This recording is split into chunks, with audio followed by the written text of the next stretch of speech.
திரு சீமான் அவர்கள் கண்டிப்பாகவே அம்பாசமுத்திரம் தொகுதி இடைத்தேர்தலில் நாம் தமிழர் கட்சியோட வேட்பாளரை தான் போட்டிடுவார். அவர் கண்டிப்பாகவே பொது வேட்பாளர்ன்ற முடிவுக்கு ஒத்துக்க மாட்டார். அப்படின்றதுக்கு பின்னாடி எண்ணற்ற காரணங்கள் இருக்குது. எதனால் திரு சீமான் அவர்கள் தன்னை பொது வேட்பாளர் அறிவிக்க ஒத்துக்க மாட்டார் அப்படின்னு சொன்னால் அதுக்கு முதல் முக்கிய காரணம் ட்ராக் ரெக்கார்டு. திரு சீமான் அவர்கள் 2010 கட்சி அரசியலில் இருக்கார். திரு சீமான் அவர்கள் 2016 தேர்தல் அரசியலில் இருக்கார். 2016 சட்டமன்ற தேர்தல், 2019 நாடாளுமன்ற தேர்தல், 2021 சட்டமன்ற தேர்தல், 2024 நாடாளுமன்ற தேர்தல், 2026 தமிழ்நாடு சட்டமன்ற தேர்தல்னு சொல்லி 2016 தொடங்கி 2026 வரைக்கும்னு சொல்லி இந்த 10 வருஷத்தில் திரு சீமான் அவர்கள் நிற்காத போட்டியிடாத தேர்தலே இல்லை. திரு சீமானோட நாம் தமிழர் கட்சி போட்டியிடாத தேர்தலே இல்லை. அப்படி 3 சட்டமன்ற தேர்தல், 2 நாடாளுமன்ற தேர்தல், உள்ளாட்சி தேர்தல், இடைத்தேர்தல்னு சொல்லி எல்லா தேர்தலையுமே 2016 தொடங்கி 2026 வரைக்கும்னு சொல்லி தமிழ்நாட்டில் நடந்த எல்லா தேர்தலையுமே போட்டியிட்ட ஒரே கட்சி அது நாம் தமிழர் கட்சி மட்டும்தான்.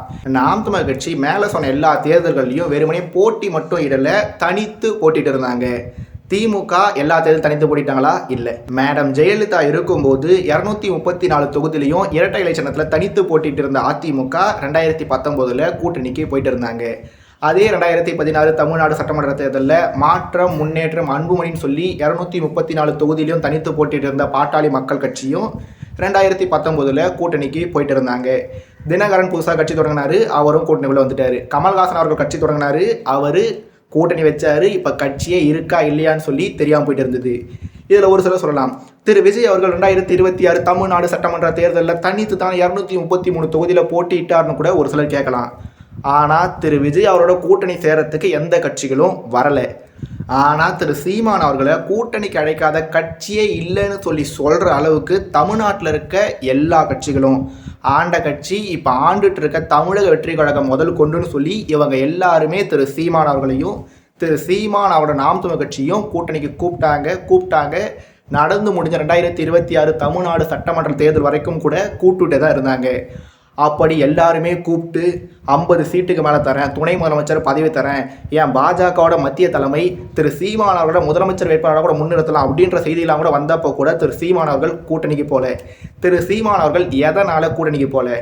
திரு சீமான் அவர்கள் ABCDன்ற அதிமுக, திமுக, பாஜக, காங்கிரஸ் இவங்க 4 பேர் தான் என்னோட எதிரிகள், இவங்களை அழிக்கிறது, அவங்கள தோக்கடிக்கிறது தான் என்னோட ஒரே இலக்குன்னு சொல்லிட்டு இருக்காரு. அது மட்டும் இல்லாமல் காங்கிரஸ் என்னோட இனத்தை கொன்ற கட்சி, திமுக அதுக்கு துணை நின்ற கட்சி, அதிமுகவும் பாஜகவும் இனப்படுகொலை நடந்தப்ப மௌனம் சாதித்த கட்சிகளாக இருக்கிறதுனால தன்னோட முதல் மேடை, அதாவது 2010 திரு சீமான் அவர்கள் நாம் தமிழர் கட்சியை தொடங்கும் போதே என்ன சொல்லிட்டாரு, ABCD என்கிற அதிமுக, காங்கிரஸ், பிஜேபி, டிஎம்கே இவங்களோட ஒட்டும் இல்லை, உறவு இல்லைன்றத 2010 சொன்னார்.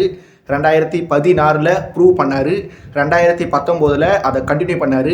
2021 அதை உறக்க சொன்னார். 2024 அதை செயலின் மூலமாக நிரூபித்தார். கடைசியாக நடந்து முடிஞ்ச 2026 தமிழ்நாடு சட்டமன்ற தேர்தலுக்கு முன்னாடி திரு சீமானோட நாம் தமிழர் கட்சி 8% மேலே ஓட்டு எடுத்திருந்தாங்க, மாநில கட்சியாக அங்கீகரிக்கப்பட்டிருந்தாங்க. அப்படி இருக்கும்போது திரு சீமான் அவருக்கு முன்னாடி எண்ணற்ற வாய்ப்புகள் இருந்தது. எப்படி எண்ணற்ற வாய்ப்புகள் இருந்தது? அந்த மாதிரி அவ்வளவு வாய்ப்புகள் இருந்தும் திரு சீமான் அவர்கள் நடந்து முடிஞ்ச 2026 தமிழ்நாடு சட்டமன்ற தேர்தலையும் தன்னோட ABCD எதிர்ப்போடு சேர்த்து இப்போ ஆட்சியில் இருக்க தமிழக வெற்றி கழகத்தை எதிர்த்து நின்று தனித்து தான் போட்டிட்டு இருந்தார். அப்படி இருக்கிறதுனால கண்டிப்பாகவே திரு சீமான் அவர்கள் அம்பாசமுத்திரம் தொகுதி இடைத்தேர்தலில் போட்டியிட்டாலும் அவர் திமுகவோட ஆதரவையோ இல்லை அதிமுகவோட ஆதரவையோ பெற்று போட்டியிடறதுக்கு 100% வாய்ப்பே இல்லை. ஏன்னா திரு சீமான் அவர்கள் என்ன சொல்கிறாரு, மண்டிட்டு வாழ்கிறதுக்கு எழுந்து நின்று செத்துடலாம். எப்படி மண்டிட்டு வாழ்கிறதுக்கு எழுந்து நின்று செத்துடலான்னு சொல்லி திரு சீமான் அவர்கள் சொல்கிறாரு. உண்மையான வளர்ச்சி ஒருத்தரோட தோல் மேலே நின்றுக்கிட்டு உயர காட்டுறதை விட என்னோட சொந்த உயரத்தை காட்டுறது தான் எனக்கு பெருமை அப்படின்னு சொல்லி திரு சீமான் அவர்கள் பல மேடைகளில் பேசியிருக்காரு. அப்படி மண்டிட்டு வாழ்கிறத விட எழுந்து நின்று சாகரத்தே மேல்னு சொன்ன திரு சீமான் அவர்கள் கூட்டாக சேர்ந்து கிடைக்கிற வெற்றியை விட தனித்து நின்று கிடைக்கிற தோல் எவ்வளோ பரவாயில்லன்னு இன்னொருத்தரோட தோலில் ஏறி உக்காந்துக்கிட்டு கிடைக்கிற வளர்ச்சியை விட தன்னோட சொந்த வளர்ச்சி, தன்னோட சொந்த உயரம் தான் பெருசுன்னு சொல்கிற திரு சீமான் அவர்கள் கண்டிப்பாகவே அம்பாசமுத்திரம் தொகுதி இடைத்தேர்தலில் நாம் தமிழ் கட்சியோட வேட்பாளராக களம் காணுவாரே கண்டி அவர் எதிர்கட்சிகளோட ஆதரவு பெற்ற பொது வேட்பாளராக களம் காண்றதுக்கு வாய்ப்பே இல்லை. ஏன்னா திரு சீமான் அவர்கள் 2026 தமிழ்நாடு சட்டமன்ற தேர்தலில் ஏற்பட்ட மிகப்பெரிய பின்னடைவுக்கு பிறகு மே 18 இனப்படுகொலை நாள் தமிழ் பேரின் எழுச்சி பொதுக்கூட்டத்தில் ஒரு விஷயத்த சொல்லியிருந்தாரு. அது என்ன? வீழ்வதல்ல தோல்வி, வீழ்ந்தே கிடப்பதுதான் தோல்வி அப்படின்னு சொல்லி திரு சீமான் அவர்கள் சொல்லியிருந்தாரு. அது மட்டும் இல்லாமல் திரு சீமான் அவர்கள் இன்னொரு விஷயத்தையும் அழுத்தம் திருத்தமாக சொல்லியிருந்தாரு. அது என்ன? இடைத்தேர்தலில் போட்டி, உள்ளாட்சி தேர்தலில் போட்டி, 2029 நாடாளுமன்ற தேர்தலிலும் தனித்து போட்டி, 20 ஆண்கள் 20 பெண்கள், 2031 தமிழ்நாடு சட்டமன்ற தேர்தலிலும் தனித்து போட்டி, 117 ஆண்கள் 117 பெண்கள் என்றத திரு சீமான் அவர்கள் அழுத்தம் திருத்தமாக சொல்லியிருந்தாரு. இப்படிலாம் அறிவித்த திரு சீமான் அவர்கள் அம்பாசமுத்திரம் தொகுதி இடைத்தேர்தலில் கண்டிப்பாகவே நாம் தமிழ் கட்சியோட வெற்றி வேட்பாளராக களம் காண்பாரே கண்டி திமுகவோட ஆதரவு பெற்ற, அதிமுகவோட அன்பை பெற்ற பொது வேட்பாளராக கண்டிப்பாகவே போட்டியிடவே மாட்டார். ஏன்னா திரு சீமான் அவர்கள் என்ன பண்ணார்? அதாவது 2021 2026 வரையிலான மாண்புமிகு தமிழ்நாடு முதலமைச்சராக இருந்த ஐயா முத்துவேல் கருணாநிதி ஸ்டாலின் அவர்களோட திமுக ஆட்சியில் திரு சீமான் அவர்கள் என்ன பண்ணியிருந்தார்? திமுக அரசு ஐயா கருணாநிதி அவர்களுக்கு கடலுக்கு நடுவில் பேனா சிலை வைக்கணும் அப்படின்னு சொல்லி திட்டமிட்டிருந்தாங்க. ஆனால் அவனோட 5 வருஷம் ஆட்சியில் அவங்க பேனா சிலையை வைக்கவே இல்லை. அந்த முடிவிலிருந்து பின்வாங்கியிருந்தாங்க. அவங்க அந்த முடிவிலிருந்து பின்வாங்கிறதுக்கு ஒரே காரணம் நாம் தமிழ் கட்சியோட தலைமை ஒருங்கிணைப்பாளர் திரு சீமான் அவர்கள். அப்படி தன்னோட அப்பாவோட, அப்படி தன்னோட தாத்தாவோட பெருமையை பறைசாற்ற பேனா சிலையை கடலுக்கு நடுவில் வைக்க விடாமல் தடுத்த திரு சீமான் அவர்களுக்கு திமுக எங்கேயாவது ஆதரவு தருவாங்களா? அதுக்கு வாய்ப்பு இருக்கலாம் சொல்லி கேட்டிங்கன்னா என்னை பொறுத்த வரைக்கும் கண்டிப்பாகவே இல்லை. அதே மாதிரி திரு சீமான் அவர்கள் என்ன சொல்கிறாரு? மெரினாவில் இருக்கிறது திராவிட சுடுகாடு. ஆட்சிக்கு வந்த உடனே அந்த சுடுகாட்டில் இருக்க 4 சமாதியுமே அடித்து உடச்சி நொறுக்கி காலி பண்ணி மெரினா கடற்கரையை ஒரு அழகான கடற்கரையாக மாற்றுவேன், அதாவது திராவிட சுடுகாட்டை அழகான கடற்கரையாக மாற்றுன்னு சொல்லி திரு சீமான் அவர்கள் சொல்கிறாரு.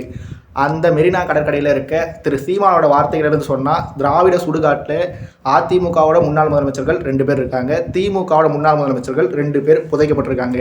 அப்படி இருக்கும்போது தன்னோட கட்சியை சேர்ந்த தலைவர்களோட சமாதியை உடைப்பேன்னு சொல்கிற ஒருத்தருக்கு திமுகவும் அதிமுகவும் ஆதரவு தருவாங்கன்னு சொல்லி கேட்டிங்கன்னா என்னை பொறுத்த வரைக்கும் கண்டிப்பாகவே தரமாட்டாங்க. மேலும் நான் இந்த வீடியோக்காக ஜூன் 28 ஞாயிற்றுக்கிழமை காலையில் பேசிகிட்டு இருக்கேன். இந்த தருணம் வரைக்கும் தமிழ்நாட்டில் மொத்தமாக 6 சட்டமன்ற தொகுதிகள் காலியாக இருக்குது. இந்த 6 தொகுதியில் ஒரு தொகுதி தாவேகா தலைவரான திரு விஜய் அவர்கள் ஜெயிச்சு ராஜினாமா பண்ணியிருந்த திருச்சி கிழக்கு. மீதம் இருக்க 5 தொகுதிகளுமே அதிமுக ஜெயிச்சிருந்த தொகுதிகள். அந்த 5 தொகுதிக்குள்ள தான் அம்பாசமுத்திரம் தொகுதியும் வருது. அப்படி தாங்க நின்று ஜெயிச்சிருந்த 5 தொகுதி இடைத்தேர்தல் வரும்போது அந்த 5 தொகுதியிலுமே திரும்ப அதிமுக போட்டி போட்டு ஜெயிக்கிறதுக்கு தான் ட்ரை பண்ணுவாங்க. ஏன்னா எடப்பாடி பழனிசாமி அவர்களை ஏற்கனவே 10 தோல்வி பழனிசாமி, 11 தோல்வி பழனிசாமி 2026 தமிழ்நாடு சட்டமன்ற தேர்தலையும் தோத்துட்டதுனால இப்போ அவர் 12 தோல்வி பழனிசாமி இருக்கிறதுனால அவர் ஒருவேளை இந்த 5 தொகுதி இடைத்தேர்தலையும் போட்டியிடாமல் தவிர்த்துட்டாலோ, இல்லை அம்பாசமுத்திரம் தொகுதி இடைத்தேர்தலில் திரு சீமான் அவர்களை பொது வேட்பாளர் அறிவிக்க ஒத்துக்கிட்டாலோ அவர் 12 தோல்வி பழனிசாமியிலிருந்து 13 தோல்வி பழனிசாமி ஆகிடுவார். அதனால் எடப்பாடி பழனிசாமி அவர்கள் திரு சீமான் அவர்களை அம்பாசமுத்திரம் தொகுதி இடைத்தேர்தலுக்கு பொது வேட்பாளர் அறிவிக்க வாய்ப்பே இல்லை. மேலும் 2026 தமிழ்நாடு சட்டமன்ற தேர்தலுக்கு முன்னாடி தமிழ்நாட்டில் நடந்து முடிஞ்ச இடைத்தேர்தல்னா அது ஈரோடு கிழக்கு தொகுதி இடைத்தேர்தல். அந்த இடைத்தேர்தலில் மொத்தம் 2 கட்சி மட்டும் தான் போட்டிட்டு இருந்தாங்க. ஒன்று ஆளுங்கட்சியான திமுக, இன்னொன்று திரு சீமானோட நாம் தமிழ் கட்சி. அந்த தேர்தலையும் ஆளுங்கட்சி அகைன்ஸ்டாக நாம் தமிழ் கட்சியோட வேட்பாளர் மட்டும்தான் களமிறங்கியிருந்தாங்க. ஆனால் அந்த சமயத்தில் நாம் தமிழ் கட்சியோட வேட்பாளரை யாருமே பொது வேட்பாளர்னு சொல்லி சொல்லவே இல்லை. அப்போவும் ஆளுங்கட்சிக்கும் நாம் தமிழ் கட்சிக்கும் தான் போட்டி. அப்படி இருந்தும் அப்போ நாம் தமிழ் கட்சி வேட்பாளரை பொது வேட்பாளர்னு சொல்லாதவங்க இப்போ அம்பாசமுத்திரம் உள்ளிட்ட 6 தொகுதி இடைத்தேர்தலுக்கு இன்னும் டேட்டே அனௌன்ஸ் பண்ணல. டேட் அனௌன்ஸ் பண்ண பிறகு தான் நாமினேஷன் ஸ்டார்ட் ஆகும். எலெக்ஷன் டேட் அனௌன்ஸ் பண்ணுறதுக்கு முன்னாடி, நாமினேஷன் ஸ்டார்ட் ஆகிறதுக்கு முன்னாடியே ஏன் பொது வேட்பாளர் சீமான் அப்படின்ற ஒரு விஷயத்தை பெரிய அளவு பரப்புகிறாங்கன்னா இதுக்கு எல்லாத்துக்கும் காரணம் ஒரே ஆள், தமிழக வெற்றி கழகத்தோட தலைவரும் மாண்புமிகு தமிழ்நாடு முதலமைச்சருமான திரு விஜய் அவர்கள் தான். ஏன்னா திரு விஜயோட ஆட்சியில் நாளுக்கு நாள் எண்ணற்ற குற்றச்சாட்டுகள் வந்துட்டே இருக்குது. மின்வெட்டு பிரச்சனை, பாலியல் பிரச்சனை, அந்த பிரச்சனை, இந்த பிரச்சனை. திரு விஜய் அவர்கள் தன்னோட ஜோஷியருக்கு அரசு பதவி கொடுத்தாரு. எதிர்கட்சிகள்லாம் விமர்சித்தனால அந்த முடிவுல இருந்து பின்வாங்கினாரு. திரு விஜய் அவர்கள் ரூட் ஜெகதீஷ் அவர்களுக்கு அரசு பதவி கொடுத்தாரு. திரு விஜய் அவர்கள் ஜான் ஆரோக்கியசாமி அவர்களுக்கும் அரசு பதவி கொடுத்தாரு. இப்போ திரு விஜய் அவர்கள் கேவிஎன் புரொடக்ஷன்ஸ் தயாரிப்பாளரான வெங்கட நாராயணா அவர்களுக்கு மறுபடியும் ஒரு முறை அரசு பதவியை கொடுத்துருக்காரு. அதுவும் என்ன அரசு பதவி? டெல்லி சிறப்பு பிரதிநிதின்ற ஒரு அரசு பதவியை, அமைச்சருக்கு நிகரான ஒரு அரசு பதவியை கொடுத்துருக்காரு. இதையும் எதிர்கட்சிகள் விமர்சிச்சுட்டே இருக்காங்க.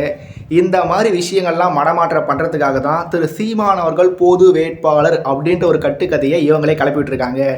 இது எல்லாமே ஆளுங்கட்சியான தாவேகாவோட சதிங்க. அதனால் திரு சீமான் அவர்கள் அம்பாசமுத்திரம் தொகுதி இடைத்தேர்தலில் நாம் தமிழர் கட்சியோட வேட்பாளராக போட்டியிடுவாரே கண்டிப்பாகவே பொது வேட்பாளராக போட்டியிட மாட்டார். மேலும் திரு சீமான் அவர்கள் பல மேடைகளில் பேசின மாதிரி அவரோட இந்த பயணம்ன்றது 100 மீட்டர் 200 மீட்டர் ஓட்டம் இல்லை. திரு சீமான் அவரோட இந்த பயணம்ன்றது மேரத்தான் ஓட்டம். அதனால் அவர் தற்காலிக தோல்விக்காக நிரந்தர வெற்றியை விட்டு கொடுக்க மாட்டார். நிரந்தர வெற்றிக்காக எத்தனை முறை வேணால் தற்காலிகமாக தோத்துக்கிட்டே இருப்பாருன்றதுனால திரு சீமான் அவர்கள் கண்டிப்பாகவே அம்பாசமுத்திரம் தொகுதி இடைத்தேர்தலில் பொது வேட்பாளராக போட்டியிட மாட்டார்.